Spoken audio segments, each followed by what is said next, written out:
الموبايل ده موجود في مصر دلوقتي في بعض المحلات، ولكن بضمان دولي مش ضمان محلي، ودي حاجة هنشوفها كتير في مصر الفترة الجاية بسبب ارتفاع الأسعار. طبعا ريلمي 10 موبايل جديد بينافس بقوة ونازل بسعر حوالي 8500 جنيه، وفي منه نسختين 8 رام 128 و8 رام 256. المنافس الأول للموبايل ده حاليا هو ريدمي نوت 11S. أنا جربت ريلمي 10 لمدة أسبوع تقريبا، وفي الفيديو ده هقسم لك المراجعة كالتالي. هقول لك الأول على أقوى 3 مزايا في الموبايل هم اللي بيخلوه ينافس بقوة في الفئة السعرية دي، وبعدين هحكي لك تجربتي مع حاجات مهمة زي البطارية والشبكات والكاميرات، وفي الآخر هقول لك على 5 عيوب أو 5 حاجات ممكن ما تعجبكش في ريلمي 10. بس كالعادة قبل ما نبدأ عايزك تنزل تعمل لايك لأنه بيفرق كتير في انتشار الفيديو، ولو كنت أول مرة تشوفني اشترك في القناة وفعل الجرس.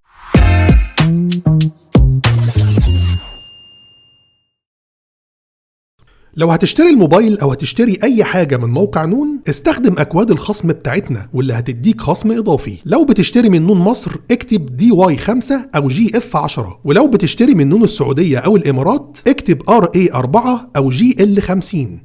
هنبدأ بالمزايا القوية، وأول ميزة معانا هي التصميم. بغض النظر عن الحافة السفلية اللي كانت عايزة تكون أقل من كده شوية، كل حاجة في تصميم وشكل الموبايل حلوة. بقية الحواف حجمها قليل مع نوتش بانش هول على الشمال بحجم صغير، والظهر جاي بتصميم بسيط وشيك قوي. عجبني بصراحة بالذات اللون اللي معانا واللي بيدي انعكاسات بألوان جميلة، مع وجود حاجة زي جليتر بيلمع أو صنفرة شكلها حلو، ولكن ملمس الظهر نفسه ناعم مش مصنفر. الكاميرتين محطوطين بمنتهى البساطة وبدون فريم يجمعهم مع بعض، وانا شخصيا بحب التصميم ده. فريم الموبايل نفسه جاي بالتصميم الجديد اللي شبه الايفون، وسمك الموبايل قليل اقل من 8 مللي، والبصمه هنا بتيجي بصمه جانبيه في زرار الباور. الموبايل وزنه خفيف في الايد اقل من 180 جرام، ومسكه الموبايل في الايد مريحه. الحقيقه ريلمي 10 من اشيك الموبايلات في الفئه السعريه دي. أما الميزة التانية القوية معانا في الموبايل هي المعالج ومواصفات الأداء. ريلمي 10 جاي بمعالج من ميديا تك وهو هيليو G99 بتقنية 6 نانومتر مع رامات بحجم 8 جيجا. G99 بيدي تقييم عالي على أنتوتو، أعلى من G96 اللي راكب في ريدمي نوت 11S. أداء الموبايل مريح في الاستخدام، وفتح وقفل التطبيقات بيتم بسرعة. واجهة ريلمي بشكل عام مش من الواجهات التقيلة، الواجهة سريعة وسلسة، والأنيميشنز فيها مش كتير. الموبايل نازل بأندرويد 12، والواجهة هي ريلمي UI 3. تجربة الجيمز هنا كمان كويسة جدا، والمعالج قوي في الألعاب. المعالج الرسومي هنا هو مالي G57 نفس اللي راكب في نوت 11S. لعبة كول اوف ديوتي شغالة على جرافيك متوسط وهاي فريم ريت. المعالج يقدر طبعا على أعلى من كده، والإعدادات هتعلى مع تحديثات اللعبة، ولكن أدائها حاليا ممتاز. PUBG شغالة لحد HD جرافيك هاي فريم ريت، وممكن تلعب على ألترا فريم ريت لو نزلت على جرافيك متوسط، وأداء اللعبة ممتاز برضو. ده غير ان السخونة اللي بتطلع من الظهر اثناء اللعب لاحظت انها بسيطه جدا وممكن ما تحسش بيها اصلا. باختصار ريلمي 10 بيقدم لك حاليا اعلى معالج ومواصفات اداء ممكن تاخدها بالسعر ده، سواء كنت عايز موبايل للاستخدام العادي او للجيمز. ندخل بقى على ثالث ميزة قوية في الموبايل وهي الشاشة. الشاشة هنا نوعها سوبر أموليد بدقة فول HD وبتردد 90 هرتز، وحاليا برضو دي أعلى مواصفات شاشة بالسعر ده. تجربة المشاهدة عليها ممتازة طبعا من حيث التفاصيل وتشبع الألوان. وريلمي بشكل عام معروف عنها إنها بتركب بانلز نظيفة في شاشات موبايلاتها. إضاءة الشاشة عالية بتوصل لحوالي 1000 نتس كحد أقصى، و50% منها هتكون كافية بالنسبة لك في معظم الظروف. التردد 90 هرتز هنا باين بوضوح وعامل فرق فعلا في سلاسة الانتقال ما بين المشاهد، والموبايل بيبقى مظبوط على وضع يغير التردد بشكل تلقائي مع التطبيقات علشان يوازن مع استهلاك البطارية، ولكن طبعا ممكن تثبته على التردد اللي انت عايزه. واخر ميزة، بما ان الشاشة سوبر اموليد هتلاقي فيها خاصية الاولويز اون ديسبلاي طبعا، واللي بتديك معلومات عن الساعة والتاريخ والاشعارات اللي جاية لك. كده خلصنا المزايا القوية، وهندخل دلوقتي على تجربتي مع حاجات مهمة زي البطارية والشبكات والكاميرات. بس ما ينفعش تكون وصلت معايا لحد هنا وبرضه لسه ما عملتش لايك ولا اشتركت في القناة. هنبدأ أول حاجة بأداء البصمة. طبعا البصمة في الموبايل زي ما قلنا بصمة جانبية، رغم إن شاشة الموبايل أموليد وكان ممكن تكون البصمة في الشاشة، لكن البصمة الجانبية بالنسبة لي أنا أفضل وعملية أكتر. أداء البصمة هنا سريع جدا في فتح الشاشة وبتقرأ صباعك بسهولة. نيجي لتاني حاجة معانا وهي استهلاك البطارية. حجم البطارية هنا 5000 ملي أمبير، واستهلاك البطارية كويس لكن مش هو الأفضل في الفئة السعرية دي، بمعنى إنها باستخدام فوق المتوسط وعلى تردد شاشة عالي مع تصوير كتير ولعب جيمز حوالي ساعة ساعة الموبايل عمل معايا تقريبا 7 ساعات شاشة مفتوحة، وده رقم كويس والموبايل هيكمل معاك اليوم مستريح، ولكن زي ما قلنا مش هو الافضل بالنسبة للبطارية 5000 ملي امبير. اما بالنسبة لقدرة الشحن في ريلمي 10 فالموبايل جاي بقدرة شحن 33 واط، والشاحن طبعا جاي مع الموبايل في العلبة، بيشحن البطارية من 0 لحد 100% في حوالي ساعة، وده وقت كويس ومقبول جدا في الفئة السعرية دي. ندخل بقى على حاجة مهمة وهي تجربة اجراء المكالمات. من حيث قوة الشبكة فالموبايل كان بيلقط شبكة بشكل كويس جدا طول فترة التجربة، والحقيقة دي حاجة معروفة عن معظم موبايلات اوبو وريلمي، وصوت سماعة المكالمات عالي وواضح ما تقلقش منه. ده غير ان الموبايل بيدعم تقنية الفو LTE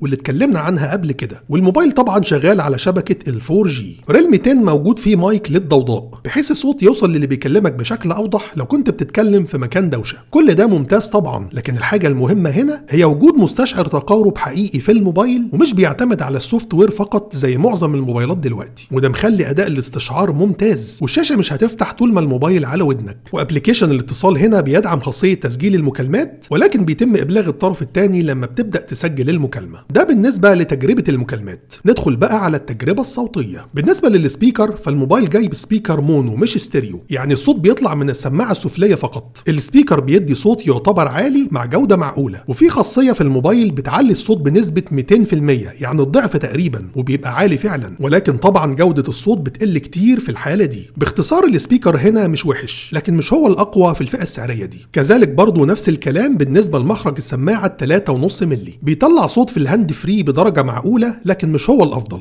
أما بالنسبة لشبكة الواي فاي فكان أدائها ممتاز الحقيقة، والموبايل بيلقط من على مسافات بعيدة وأداؤه كان مستقر جدا، رغم إنه شغال على نظام واي فاي 5 مش واي فاي 6.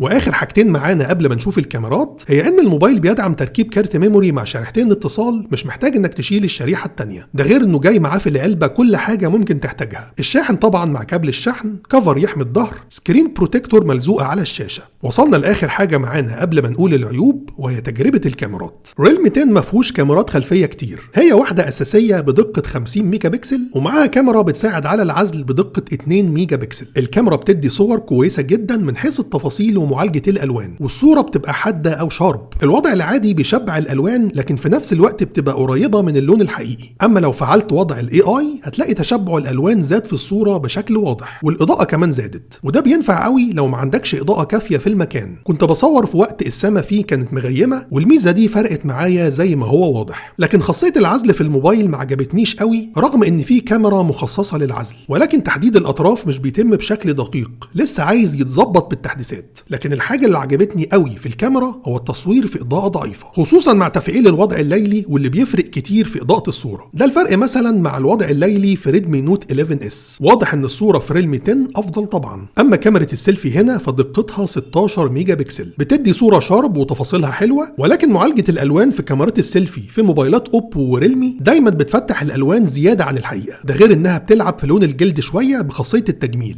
ممكن ده يعجبك، لكن انا شخصيا بفضل ان لون الصورة يكون حقيقي. ولكن من اهم مزايا كاميرا السيلفي برضو تصويرها في اضاءة ضعيفة، واللي بيدي نتيجة حلوة جدا مع تفعيل الوضع الليلي في حدة ونقاء الصورة. وصلنا لاخر حاجة معانا في الكاميرات وهي تجربة تصوير الفيديو. ده تصوير فيديو بموبايل ريلمي 10. الموبايل بيصور فيديو بالكاميرات الخلفية لحد دقة فول اتش دي على 60 فريم، وبالكاميرا الامامية لحد دقة فول اتش دي برضو على 30 فريم. للاسف الموبايل زي ما احنا شايفين فيه اهتزاز في الصورة، فكده يبقى هو لا يدعم التثبيت الالكتروني في تصوير الفيديو، ودي تعتبر من عيوب الموبايل في السعر ده. من مميزات الفيديو كمان تصوير بكاميرتين في نفس الوقت، الكاميرا الخلفية والكاميرا الامامية، سواء بيقسم الشاشة ما بين الكاميرتين زي ما احنا شايفين، او انه بيخلي كاميرا السيلفي في جزء صغير على شاشة الموبايل.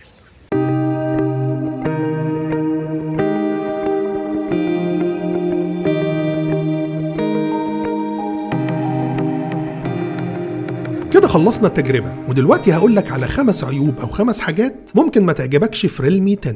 العيب الأول والحاجة اللي صعب أقبلها في موبايل بالسعر ده هو إن الموبايل مفهوش تثبيت إلكتروني زي ما شفنا في تجربة تصوير الفيديو. موبايلات سامسونج مثلا في السعر ده مش بتنزل بتثبيت إلكتروني، لأ دي بتنزل بتثبيت بصري كمان. أما العيب التاني هي حاجة بخصوص التصوير برضو، وهو إن الموبايل لا يحتوي على كاميرا عريضة أو وايد أنجل. كل موبايلات الفئة السعرية دي تقريبا بتيجي بكاميرا عريضة. العيب التالت في الموبايل زي ما شفنا في التجربة الصوتية، وهو إن السبيكر هنا سبيكر مونو مش ستيريو. الطبيعي في الفئة السعرية دي، واقل منها كمان ان السبيكر يكون ستيريو. رابع وخامس عيب هيهموا بعض الناس فقط. العيب الرابع ان الموبايل مفهوش خاصية ال NFC واللي بدأ يكون ليها بعض الاستخدامات دلوقتي. والعيب الخامس هو ان الموبايل مفهوش راديو FM للناس اللي يهمها وجود راديو في الموبايل. دي كانت تجربتنا لموبايل ريلمي 10 واللي هيكون واحد من الموبايلات المهمة في الفئة المتوسطة. ما تنساش تستخدم اكواد الخصم بتاعتنا لو هتشتري اي حاجة من موقع نون، وطبعا ما تنساش اللايك بتاعك وتشترك في القناة لو ما كنتش مشترك. مستني تعليقاتكم واسئلتكم في الكومنتات.